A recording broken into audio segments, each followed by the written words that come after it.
Now it is my distinct pleasure to welcome tonight's keynote speaker, Emily Anthes. Preservationists like to talk about how buildings shape the way we think and feel about a place. I'm guilty. And old buildings, we argue, generally make a positive impact. But it isn't very often that we dig into the science of why exactly these places, streetscapes, buildings, and rooms affect us so profoundly. And if there was any doubt at all about the power of place, we're all a bit more familiar with how the four walls of our own homes have had an impact on our psyches over the last year. Emily Anthes is a science journalist and author. Her new book, The Great Indoors, The Surprising Science of How Buildings Shape Our Behavior, Health, and Happiness, was published in June. And rarely has a new book spoken to the current moment like this one. Emily's work has appeared in the New York Times, the New Yorker, the Atlantic, Wired, Nature, Slate, Businessweek, and elsewhere. Her magazine features have won several journalism awards. Emily has a master's degree in science writing from MIT and a bachelor's degree in the history of science and medicine from Yale, where she also studied creative writing. She lives in Brooklyn, New York, and joins us from there now. Welcome, Emily. Hi, thanks so much for having me. Thanks everyone for joining. I am hopefully sharing my screen right now. Great, can everyone see that? Give a shout in the chat if there's, oops, hold on, I did something here. Sorry, let me try that one more time. You'd think by now I would be used to this. Great. So I'm Emily Anthes. I'm a science journalist, and my book, The Great Indoors, The Surprising Science of How Buildings Shape Our Behavior, Health, and Happiness, came out this past year. And today I'm going to talk a little bit about humane design and how we can create spaces that actually encourage human flourishing. So modern humans are an indoor species. We spend about 90% of our time indoors. Over the last few decades, a growing body of research has made clear that our indoor environments affect nearly every aspect of our lives. And these findings open up really exciting opportunities. They give us the chance to create buildings and spaces that actually improve occupant health and well-being. So what I'm going to do this afternoon is walk through some of the elements of the indoor environment that we know really matter and how we can remake these environments to help improve our lives. So one of the absolute best things you can do to create healthy and restorative indoor environments is to find ways to incorporate nature. There's a really robust scientific literature on this, and it is very convincing. And a lot of this stems back to one very influential study, which was conducted at a Pennsylvania hospital in the early 1980s. So one wing of this hospital looked like this diagram you see here. The patient rooms along this corridor were essentially identical except for one factor. About half of the rooms looked out onto a stand of trees. The other half of the rooms, however, had a view simply of a brick wall. A pioneering researcher named Roger Ulrich got curious about whether these differing views might actually be affecting patient outcomes. So he went back and analyzed the medical records of people who'd had their gallbladders removed at this hospital. Half of the patients he selected had the rooms that looked out onto the trees, and the other half had the rooms that looked out onto this brick wall. And it turns out that he found stark differences. On average, the patients who had nature views needed fewer doses of narcotics than those whose rooms looked out onto a brick wall. They were also discharged from the hospital about a full day sooner. In the years since, many researchers have confirmed and expanded upon these findings. There are now numerous studies that show that exposure to nature can reduce pain, reduce stress, reduce blood pressure, and even boost the immune system. What makes nature so potent?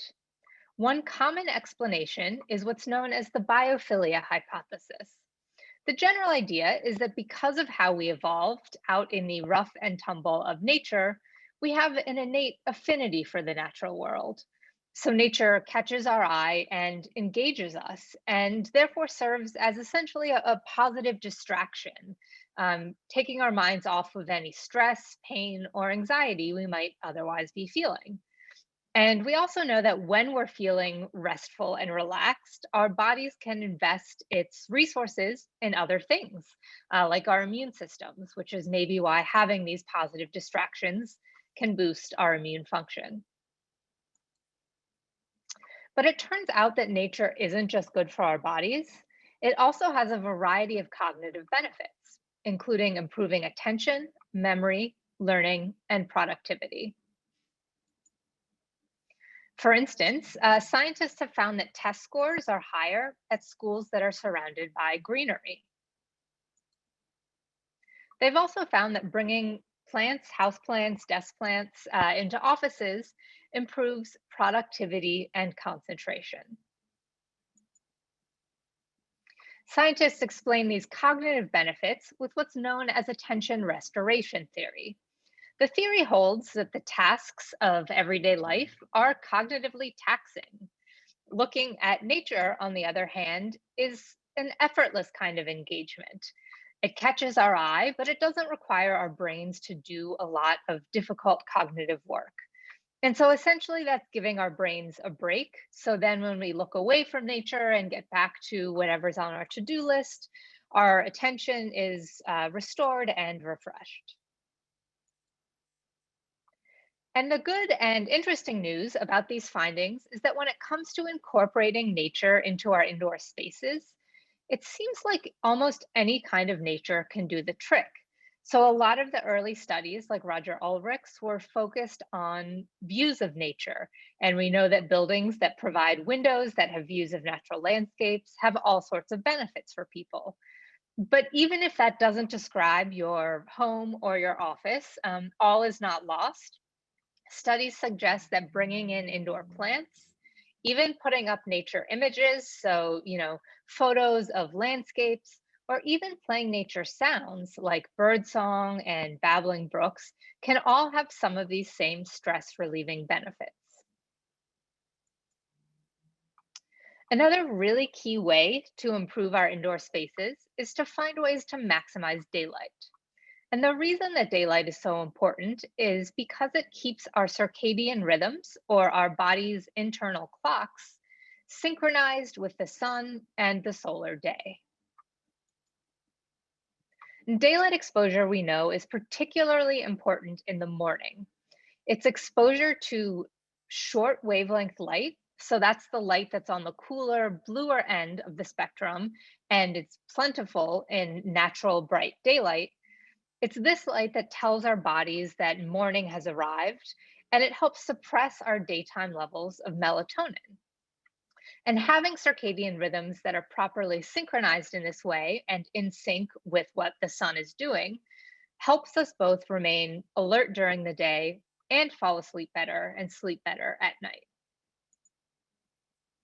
There's also a well-documented connection between sunlight and mood. Exposure to more light and brighter light seems to make us happier. The exact mechanism here is a bit unclear still, but there's a lot of research that suggests that light exposure actually boosts production of serotonin, which is a hormone that helps regulate mood. So that is one leading possibility for an explanation for this connection. What's more, we also know that daylight, like nature, improves job satisfaction and workplace cognitive performance. And like nature, it has similar benefits for students. We know that students in sunny classrooms, for instance, have higher test scores than those in dark ones. There's also a lot of evidence that hospital patients in sunny rooms tend to fare better than those in shady ones. They use fewer painkillers, report less stress, are discharged sooner, and even have lower mortality rates. So how can you actually harness the power of daylight in your home or office, or these days, home office? It's probably too late right now to, knock down a bunch of walls and add windows. That's not really a quick fix. But there are smaller changes you can make. As I mentioned, it's particularly important to get light exposure in the morning. So if there's a place in your home or your office that gets a lot of morning light, you might want to consider starting your day there and at least soaking up some of these rays in the first few hours of the day. Another thing you might want to explore is what's known as circadian lighting. So this is a relatively new development in technology, but the idea is to create artificial lighting schemes that better mimic natural light and the way that it changes over the course of the day. And you can now, for not very much money, buy bulbs that emit this bright, cool, bluish light that we know is so important in the morning during the morning hours. But then over the course of the day, these bulbs transition into putting out warmer, more amber colored light in the late afternoon and evening. And we know that that's the kind of light that is less likely to interfere with our sleep in the evening.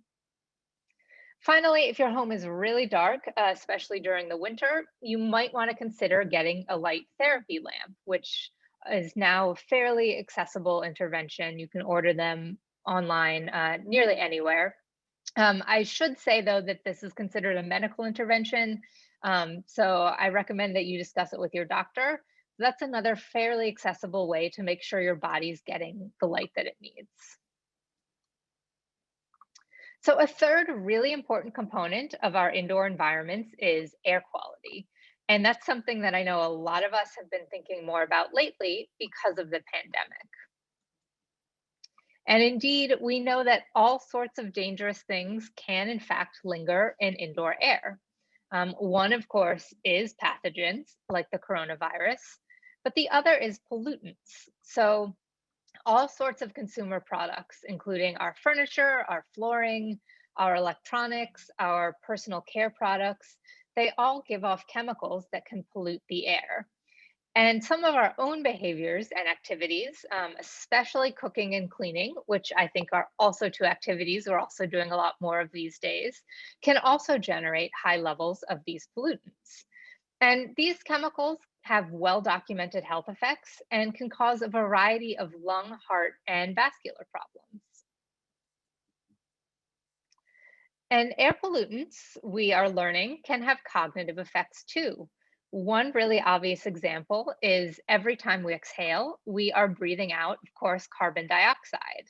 And it turns out that when there are a lot of people in a room or a room is poorly ventilated, so imagine maybe a small conference room or a packed lecture hall, carbon dioxide levels in those rooms can actually get high enough to impair our thinking and to affect our performance on all sorts of cognitive tests and tasks.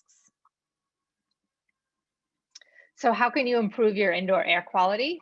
Well, the key here is really ventilation, ventilation, ventilation.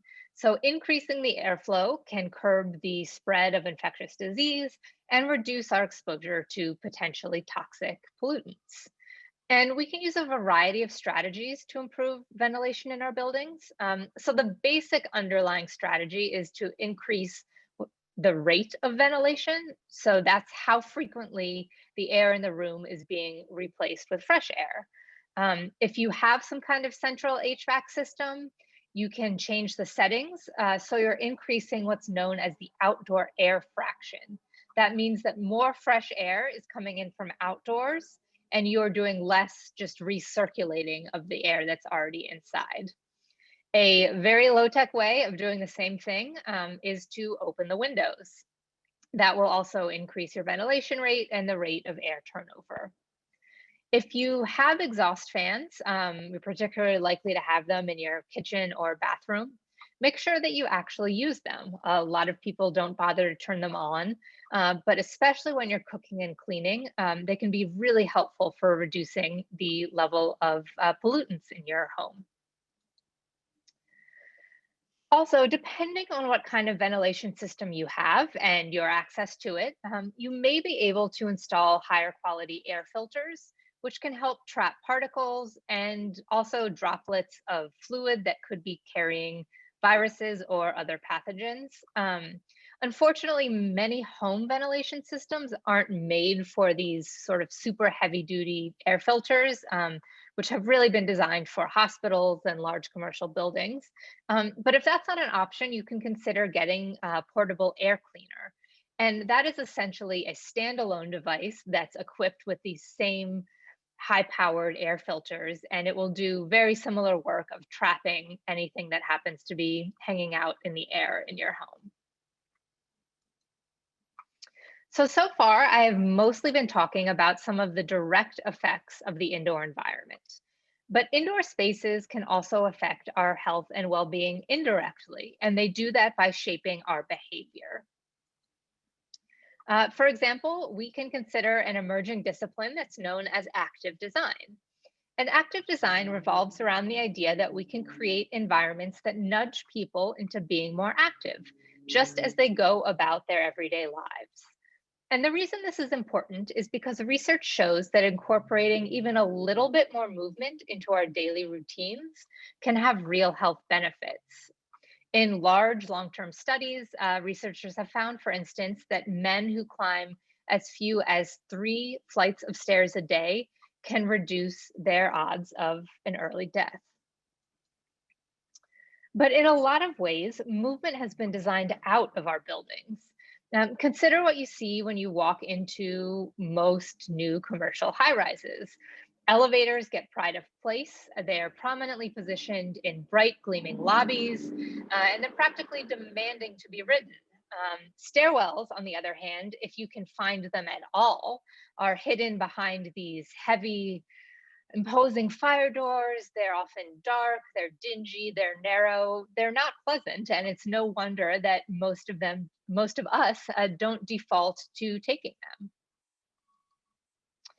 Studies show, however, that with careful design, we can actually flip the script. And we can encourage people to skip the elevator and take the stairs by doing a variety of things, including designing staircases that are visible, convenient, wide, aesthetically appealing, and architecturally distinct. Displaying artwork or playing music in stairwells can also increase stair use. And so can what are known as stair prompts, or highly visible signs mounted by stairs and elevators that encourage people to take the stairs. So that's nudging people into being more active. We can also design environments that help us make healthier food choices. As anyone who's ever kept candy on their desk has probably discovered for themselves, we are much more likely to consume food when it's within easy reach. So making wholesome food more prominent, accessible, and convenient, or conversely, making junk food more difficult to acquire, can actually nudge our diets in a healthier direction. One of my favorite demonstrations of this idea comes from a study at an elementary school where researchers did a simple milk swap. So in this school cafeteria, typically both white and chocolate milk were readily available. They were stacked in neighboring crates right in front of the lunch counter. But for 1 week, the researchers hid the chocolate cartons behind the counter and posted a sign telling students that if they wanted chocolate milk, all they had to do was ask for it. As a result of this one simple change, the share of students who were selecting white milk at lunch, which of course is healthier and lower in sugar, jumped from 30 to 48%.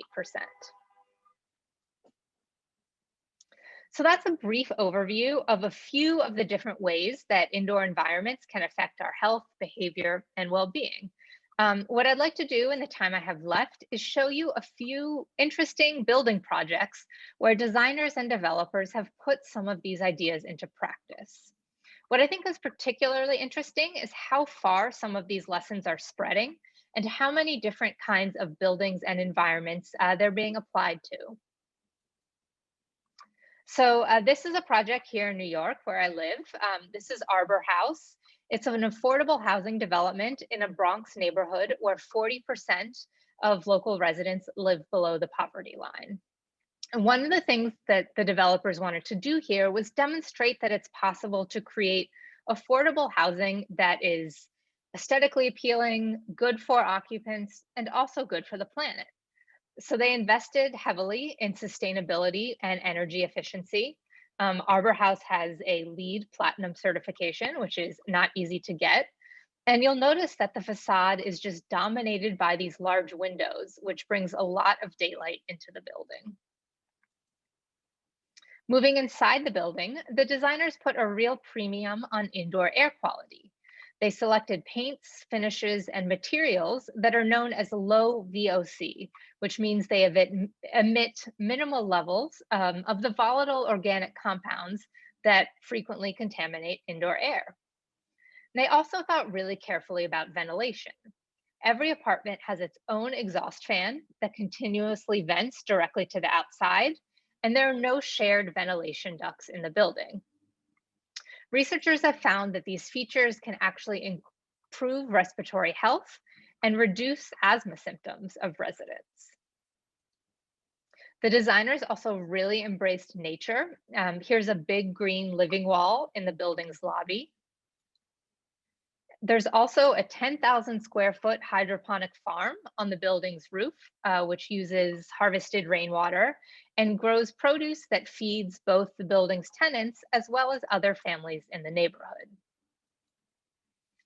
Here's an outdoor exercise and play area, which is designed to appeal to both children and adults, and also designed to encourage physical activity, which is something that the designers embraced in several other ways as well. So there's an indoor gym with a climbing wall. Here are stair prompts hung outside the staircases, and the designers also painted designs in the stairwells themselves and play music in there as well. Moving on to a second case study. This is the campus of Buckingham Primary and Elementary Schools in rural Virginia. And it was designed entirely around the principles of active design. The designers were fortunate. This is a rural county, so they had a sprawling property to work with, and they really took advantage of that by designing all sorts of outdoor amenities, including multiple playgrounds and sports fields, and this sort of meandering network of walking paths. They also included spaces for outdoor learning, including a full-fledged outdoor classroom. And even the indoor spaces really do a good job of bringing the outdoors in and providing access to nature. This is the art studio, which has an outdoor terrace, and as you can see, these sweeping landscape views. The designers also embrace the power of stairs. This is a prominent, appealing, very well lit staircase that's right inside the main entrance to the school. And they have playful stair prompts like this posted all around the campus, encouraging kids to take the stairs. Instead of long featureless hallways, they also created what they called learning streets, which were studded with reading nooks and small group workspaces. And the idea here is to encourage students and teachers to walk more and move throughout the school building over the course of the day. And the research so far has been really promising. In one study, researchers found that the school's design actually appeared to increase the amount of light physical activity that students are getting by about an hour a day, which is enormously significant. Finally, briefly, one third case study for you, and this one maybe will surprise you. This is Las Colinas Detention and Reentry Facility in San Diego County, California. And it's a women's jail that initially opened in the 1960s, but was entirely redesigned in 2014. It was deliberately designed to look and function more like a college campus than a jail. You can really see that idea here. It's an open park-like campus with numerous walking paths and outdoor recreational spaces. It's another rendering of the campus. And the majority of the women who are detained here are classified as being a low security risk. And with that comes the privilege and freedom to be able to move around the campus freely without an escort or a guard. Here's a day room inside one of the housing units at the jail. And here is the day room in a different housing unit. Notice that both of the day rooms have these panoramic nature photos on the wall, and they have those in every housing unit on campus. There are also these big walls of windows, which are bringing in a ton of daylight. So officials in the county are still tracking the long-term outcomes of the women who are detained here, but they have already found that the redesign has dramatically reduced violence at the jail.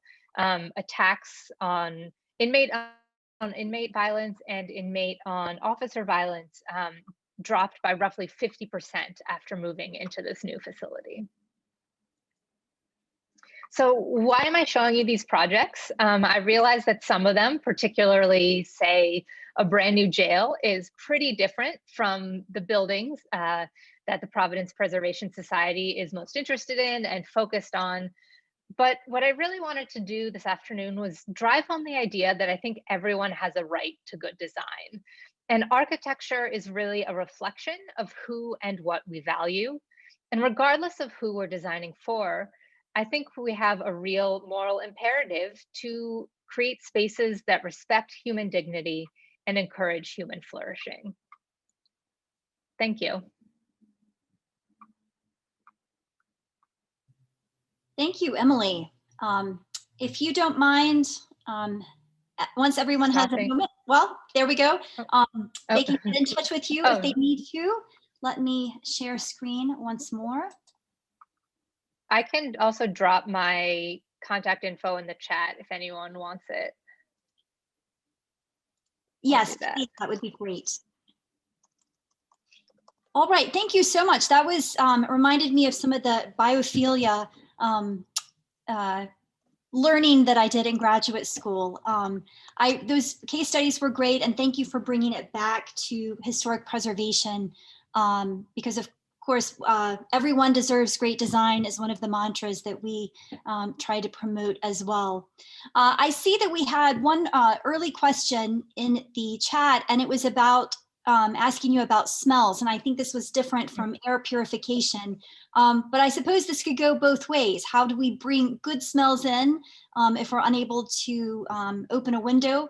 And how can we get bad smells out of our environment? Yeah, that's a good question. And I should preface this by saying we don't know a lot about smell yet.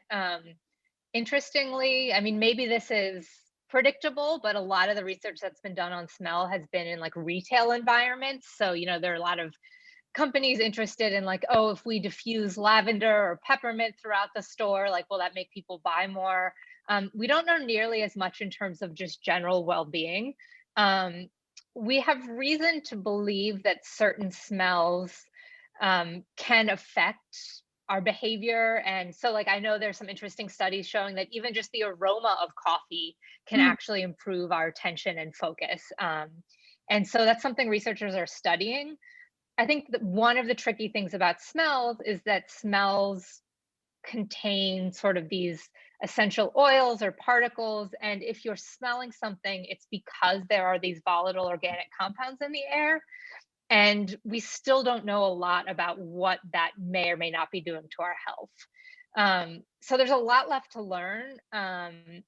There's reason to think that adding some aromas to our environments could be beneficial, but I think we also want to be pretty careful because their effects on physical health and particularly our respiratory health are still a little bit of an unknown. That might not be a super satisfying answer, but that's sort of where we are. Yeah, that's very, very interesting. I'm a person who suffers from migraines, so I know that Me too. there are those of us who are very sensitive to smell and light, and I think the more natural the elements can be in our indoor and outdoor environments, the more pleasing and healthful.